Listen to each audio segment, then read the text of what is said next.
Assalamualaikum warahmatullahi wabarakatuh. Salam oplok kodok. Terima kasih buat teman-teman yang selalu hadir dan mampir di channel saya. Buat teman-teman baru yang bergabung, saya ucapkan banyak-banyak terima kasih pula. Semoga teman-teman semua dalam keadaan sehat walafiat, tak kurang satu apa, dan diberikan kemudahan untuk segala urusannya. Kali ini kembali saya mendapatkan kiriman dari subscriber, dan menurut informasinya ini adalah modul mesin cuci LG front loading. Untuk paket kali ini dikirim dari Bapak Bambang yang berada di Tanjung Priok, Jakarta Utara.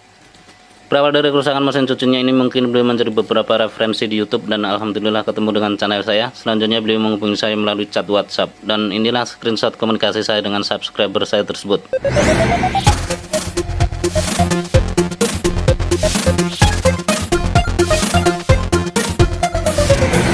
Buat Bapak Bambang yang berada di Tanjung Priok, Jakarta Utara, semoga beliau nonton video ini. Buat teman-teman baru yang bergabung, semoga ini bisa menjadi inspirasi. Tak lupa buat teman-teman yang selalu mengikuti channel saya, terima kasih atas kesetiaannya. Untuk lebih detailnya seperti apa, mari kita bongkar untuk paketnya. Lanjut.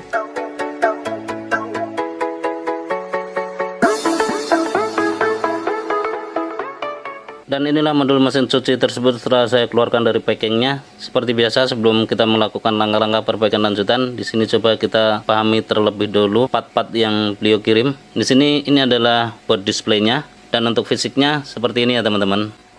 Nah, kalau saya posisikan terbalik, nampaknya untuk board display ini masih utuh, belum tersentuh oleh teknisi sebelumnya. Selanjutnya, ini adalah board power supply-nya, dan menurut informasi yang beliau sampaikan, bahwasannya untuk di area power supply ini beliau sudah berusaha melakukan usaha perbaikan. Nah, di sini teman-teman, ini nggak tahu ini part apa.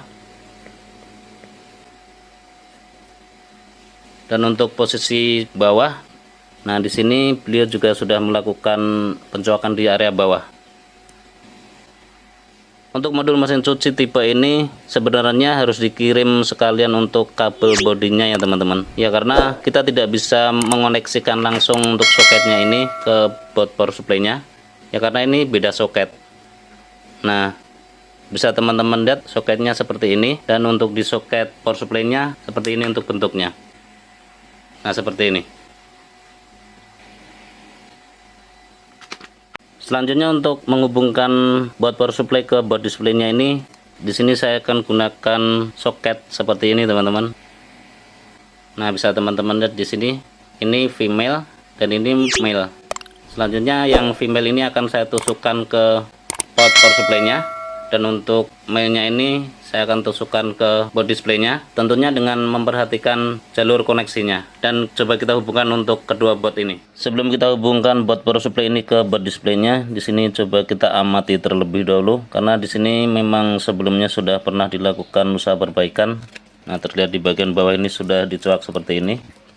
Dan setelah saya amati dengan seksama, ternyata untuk komponen ini adalah fuse teman-teman. Yang harusnya di sini ini bukan fuse, yang aslinya di sini adalah sebuah resistor 2 watt kalau nggak salah, tapi ini di sini diganti fuse. Ya, secara fungsi ini bisa menggantikan, tapi setahu saya untuk resistor tersebut berfungsi sebagai soft starter. Jadi secara fungsi kalau dipasang fuse tidak ada masalah, cuma nanti di saat starter awal itu langsung ada lonjakan listrik. Berbeda dengan kalau dipasang sebuah R, jadi listrik pada startup awal akan lebih soft dan tidak langsung ada lonjakan, kurang lebih seperti itu.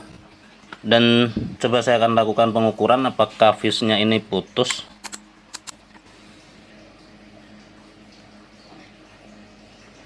Nah, ternyata untuk fuse-nya ini putus ya teman-teman.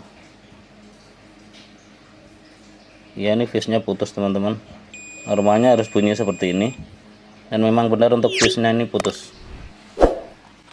Dari hasil pengukuran ini, tentunya fuse ini putus itu ada penyebabnya. Tidak semata-mata fuse putus ini dengan diganti dengan fuse kembali masalah akan teratasi. Tentunya kita akan lakukan penelusuran terlebih dahulu untuk penyebab fuse ini kenapa putus. Dengan melihat fuse yang di sini ini putus, tentunya saya tidak berani langsung mencobanya. Dikhawatirkan ada jalur yang short atau konslet, dan kita lakukan pengecekan di power supply-nya. Selanjutnya untuk power supply di bagian bawah saya coak seperti ini, ya karena mau tidak mau untuk melakukan pengecekan jalur power supply-nya itu kita lebih enak dari bawah, karena dari bawah ini terlihat jalur-jalurnya seperti ini. Dan di sini bisa kita pahami Untuk ini adalah dioda bridge. Dari dioda bridge ini kemudian tegangan AC 220 di up menjadi 300 volt, yang kemudian di umpan elko utamanya ini. Dari elko utama ini masuk ke MOSFET-nya, atau mungkin ini STR, untuk membangkitkan sinyal-sinyal PWM ke trafonya ini, yang kemudian dari trafo ini mengeluarkan tegangan DC. Dan langsung kita lakukan pengukuran di jalur elko nya ini apakah ada short.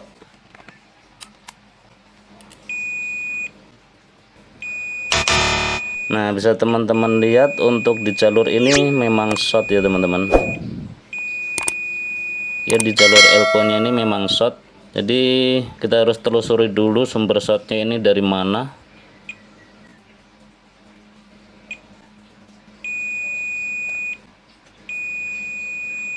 Nah, di elko nya ini short teman-teman. Selanjutnya akan coba saya lakukan penelusuran lanjutan terkait shortnya ini dari mana. Dan setelah mendapatkan titik terang, kembali akan saya share teman-teman. Lanjut. Oke teman-teman, setelah melalui penelusuran lanjutan saya di area primer, untuk permasalahan short di area primer ini bersumber dari IC IPM nya ini sendiri teman-teman. Dan untuk kali ini heatsink saya sudah angkat. Dan ini untuk IC IPM nya ya, karena untuk jalur 300 volt yang dari dioda bridge nya ini itu dicabang, yang satu masuk ke trafo switching nya, selanjutnya yang satu masuk ke IC IPM nya. Kenapa saya bilang IC IPM yang kena? Di sini saya sudah cut untuk jalur menuju ke IC IPM nya. Nah, di sini bisa teman-teman lihat, ini jalur yang menuju ke IC IPM nya saya cut. Di awal saya sudah coba melepas IC PWM nya. Ini untuk short itu masih ada. Selanjutnya saya cut jalur yang menuju ke IC IPM nya di sini. Dan untuk short itu alhamdulillah sudah tidak ada lagi. Selanjutnya kalau di posisi terbalik seperti ini. Di sini untuk elko utamanya, ini dioda bridge nya. Setelah jalur menuju IC IPM nya ini saya cutting. Di sini saya gunakan range pengukuran dioda. Nah, untuk dioda bridge-nya, nah untuk dioda bridge nampaknya aman ya teman-teman. Nah, aman. Ini aman. Dan untuk elko utamanya pun, nah ini sudah tidak short lagi. Nah, udah aman. Selanjutnya coba kita kembalikan untuk IC PWM-nya, kita pasang kembali yang di sini. Dan untuk IC PWM-nya tuh ini, untuk tipe yang dipakai adalah TOP 243YN. Dan kita kembalikan ke posisi aslinya di sini. Selanjutnya kita cobain hidupkan untuk modul mesin cucinya. Oke teman-teman, setelah pemasangan IC PWM-nya, selanjutnya saya kasih input AC 220 di dioda bridge-nya di sini, dan coba kita hidupkan untuk modul mesin cucinya. Saya colokkan. Bismillahirrahmanirrahim. Nah, urusan terdengar untuk ya seperti itu, buzzer sudah terdengar. Di sini 300 volt normalnya. Coba kita ukur. Nah, bisa teman-teman lihat untuk DL ke utamanya 300 volt sudah hadir ya teman-teman. Terukur 311 volt. Dan coba kita balik untuk modulnya. Saya cabut dulu biar lebih aman. Dan kembali saya colokkan. Nah, seperti itu. Untuk indikator standby nya sudah nyala, dan untuk buzzer pun sudah terdengar nyala. Dan coba kita pastikan untuk 5 volt itu hadir di soket sini. Sebentar saya posisikan. Untuk groundnya coba di sini, nampaknya saya kebalik. Nah, bisa teman-teman lihat untuk 5 voltnya sudah hadir ya teman-teman, terukur 5,025 volt dan itu stabil. Selanjutnya kita lakukan pergantian untuk IC IPM nya dan kita hubungkan ke modul displaynya. Oke teman-teman, untuk kali ini IC IPM sudah saya ganti dengan yang baru. Untuk tipe IC IPM nya bisa teman-teman lihat di foto saya berikut.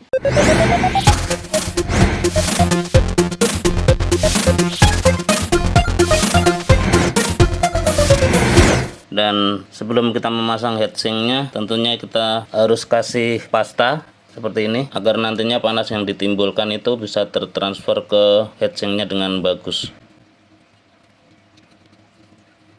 Selanjutnya kita pasang heatsinknya.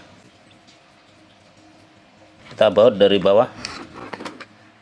Oke teman-teman, setelah semuanya selesai dan untuk IC IPM nya pun saya sudah pasang, untuk heatsink saya sudah kembalikan. Selanjutnya untuk kabel penghubung sebagai komunikasi antara power supply dan display pun saya sudah hubungkan.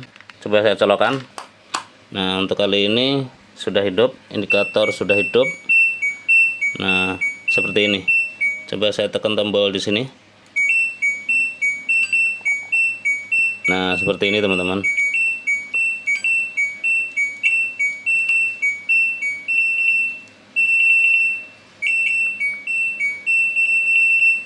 Ini karena tidak terhubung ke sensor temperatur, makanya error TE atau temperatur error.